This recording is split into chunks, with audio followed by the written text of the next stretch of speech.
सत्य की हवा को कभी कोई नहीं रोक सकता। फिर तो ये तो सत्य की आंधी है जिनका नाम राहुल गांधी है। कि जब राहुल गांधी नफरत के खिलाफ एक शब्द बोलते हैं तो 18 घंटे काम करने वाला प्रधानमंत्री 24 घंटे सो नहीं पाता है, खलबली मच जाती है उसके खेमे में। एक गांव में कहा जाता थेथर, थेथर समझते हैं ना, तो ये थेथर हैं सब बीजेपी वाले और आरएसएस वाले। 100 जूता खा तमाशा घुस के देखो।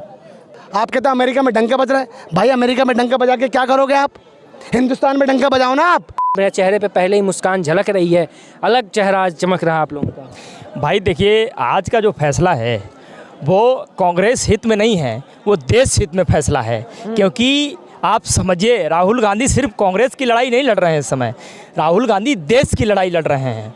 हर उस जगह जाकर के जहां प्रधानमंत्री को होना चाहिए वहां राहुल गांधी दिखाई देते हैं आपको।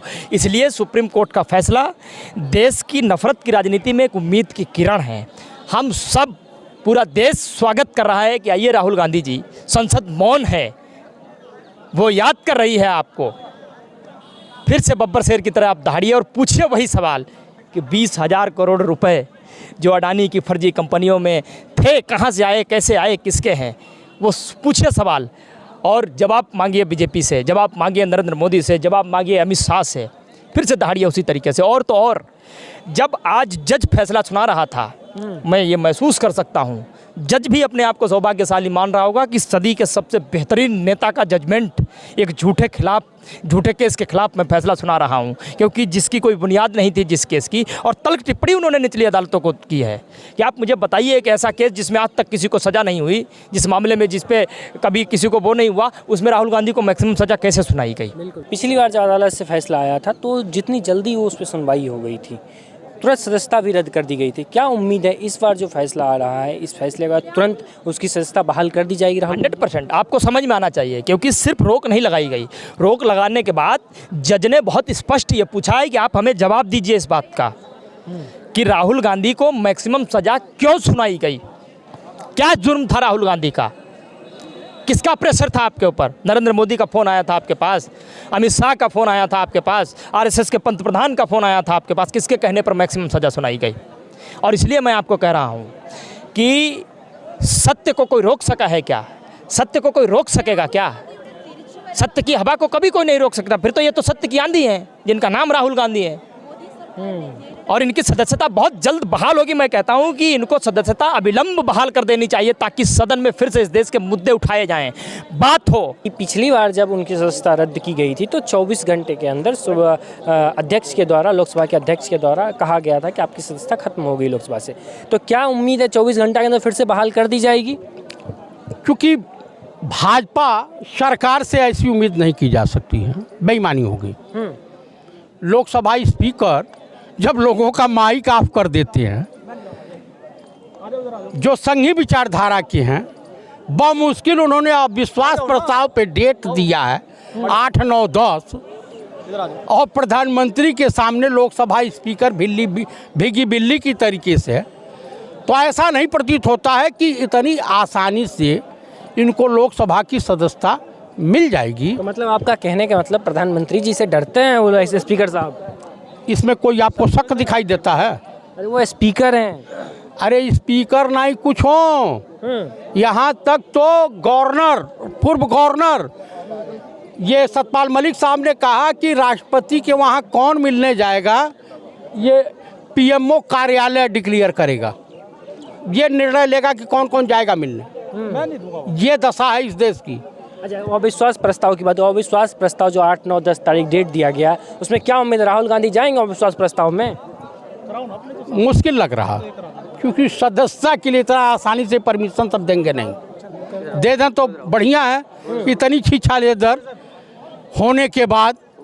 लेकिन ये तो एक गांव में कहा जाता थेथर, थेथर समझते हैं ना, तो ये थेथर हैं सब बीजेपी वाले और आरएसएस वाले। 100 जूता खा तमाशा घुस के देखो, ये स्थिति में है ये लोग। लेकिन ये है कि सुप्रीम कोर्ट ऑफ इंडिया ने जो निर्णय दिया है वो सराहनीय है, उसका सम्मान होना चाहिए जी। जो भी निर्णय हो हमें कबूल है और देशवासियों को कबूल करना चाहिए। और देश की सरकार को भी कबूल करना चाहिए। आज बहुत बड़ा दिन था आप लोगों को, खासतौर पे कांग्रेस पार्टी के लिए। किस तरीके से देख रहे हैं इस फैसले को? देखिए ये आज का जो फैसला है ये संविधान की जीत है, ये सत्य की जीत है। सत्य परेशान हो सकता है, पराजित नहीं हो सकता। और ये जो जीत है ये 140 करोड़ की जनता की जीत है। ये जो जीत है ये समझिए ये नरेंद्र मोदी, ये जो देश के प्रधानमंत्री हैं ना, उनके जो विचार को ख़त्म करने की जीत है। ये जो जीत है ये तमाम तरीके के मतलब समझिए ये जो माहौल जो बना हुआ था उसको ख़त्म करने की जीत है। तो क्या यहाँ से 2024 का रास्ता साफ हो गया? बिल्कुल। आप बताइए, अगर नरेंद्र मोदी जी डरते नहीं, अगर नरेंद्र मोदी जी घबराते नहीं, तो राहुल जी ही क्यों उनकी सदस्यता रद्द करी? आखिर कसूर क्या था? मानहानि के मामले में 2 साल की सज़ा। मैं धन्यवाद करना चाहता हूँ हमारे चीफ जस्टिस का, चंद्रचूड़ जी का, जिन्होंने फैसला, ये संविधान का फैसला है कि ये फैसला आखिर आपने 2 साल की सजा ही क्यों? वो सज़ा देने के बाद उनकी प्रमोशन हो जाती है। आप समझिए, ये जो फैसला है ये 140 करोड़ की जनता की फैसला है। मतलब उस फैसले के पीछे भी भारतीय जनता पार्टी का हाथ था। पिछला फैसला वो आपको पता नहीं है क्या हुआ? आप जरा एक बार देखिए भाई साहब। आज तो फटकार भी लगी, आज किसको लगी? सुप्रीम कोर्ट से लगी है उन लोगों को। लगी है ना। मैं कहना चाहता हूँ ये लोकतंत्र की जीत है, संविधान की जीत है। ये देश संविधान से चलेगा, बाबा साहब अंबेडकर के संविधान से चलेगा ये देश, ना कि नरेंद्र मोदी जी के ये गंदे माहौल से चलेगा। पिछली बार जैसे वो फैसला आप आया बताइए जी, 3 महीने से ज़्यादा हो गए, मणिपुर संभल नहीं रहा है। आखिर क्यों नहीं संभल रहा भाई? आप तो चिल्ला के बोलते डबल इंजन की सरकार है। स्मृति ईरानी तो ये राहुल गांधी पे ही सारा आरोप लगा के बैठ गई। मैं कहना चाहता हूँ ये कायर लोग हैं, इनको सामना करना पड़ेगा। भी रुक जाओ, जनता के बीच में जाना है, कपड़े फटेंगे लोगों के। सवाल वहीं खड़े हैं, 20,000 करोड़ किसका है? अडानी से रिश्ता क्या है? ये फर्जी सेल कंपनी किसकी है? सवाल वहीं है। और आप क्या मतलब कैसे वोट मांगने जाओगे आप? क्या हमने दंगे कराए? ऐसे वोट मांगने जाओगे आप? हैं? आप राम मंदिर के नाम से वोट मांग रहे हो? हैं? आप बताइए, आप दंगे कराने के नाम से वोट मांग रहे हो? जहाँ डबल इंजन की सरकार है वहाँ दंगे। इस देश को आज़ाद कराने में क्या हिंदुओं का हाथ था? मुसलमानों का हाथ नहीं था, सिखों का हाथ नहीं था, ईसाइयों का हाथ नहीं था। अपने सरों को कटा के देश को आज़ाद कराया भाई।